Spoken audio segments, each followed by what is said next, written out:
शुरू हुई है। जी और जी जी हाँ, मिल रही है। जी जी मिल रही है, बिल्कुल आनंद जी, आपकी आवाज मिल रही है।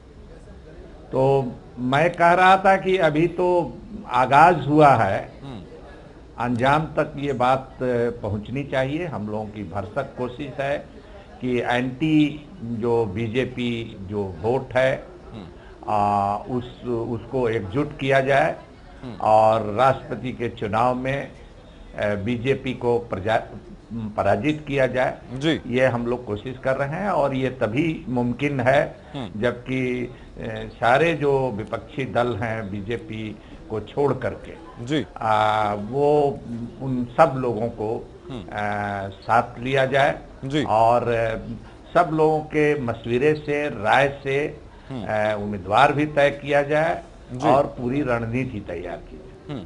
लेकिन सर, इसको अगर गठबंधन आपका ऐसा होता है तो इसको लीड कौन करेगा? क्या इसके ऊपर माथापच्ची नहीं होगी? हमारे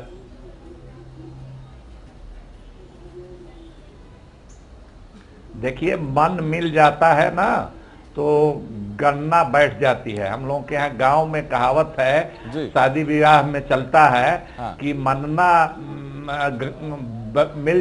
बैठ जाता हो तो गन्ना भी बैठ जाता।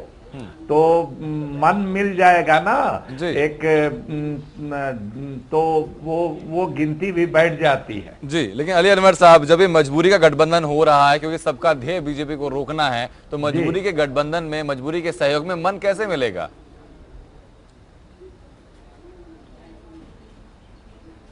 देखिए, मजबूरी की बात नहीं है, ये वक्त की जरूरत है। वक्त सबसे ताकतवर होता है जी। किसी पार्टी और नेता से भी वक्त ताकतवर होता है। समय बड़ा बलवान होता है, हम लोग गांव में कहते हैं, अदना आदमी भी बोलता है जी। तो ये समय की मांग है।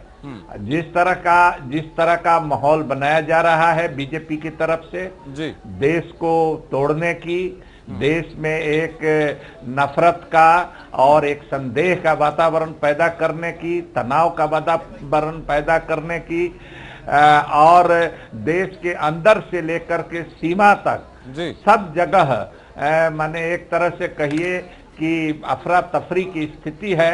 लोग चिंतित हैं और ये महसूस कर रहे हैं कि अगर इसी तरह से ये बात बढ़ती रही बेलगाम तो ये देश का जो प्रजातंत्र है और भारत का जो संविधान है उस सब पर खतरा है। तो इसीलिए राष्ट्रपति जैसे महत्वपूर्ण पद पर जो एक ऐसा आदमी होना चाहिए जिसको वास्तव में देश के संविधान में आस्था हो और देश की जो सामाजिक ताना बाना है उसको वो बचाए रखे और नफरत की राजनीति को नहीं फैलने दे।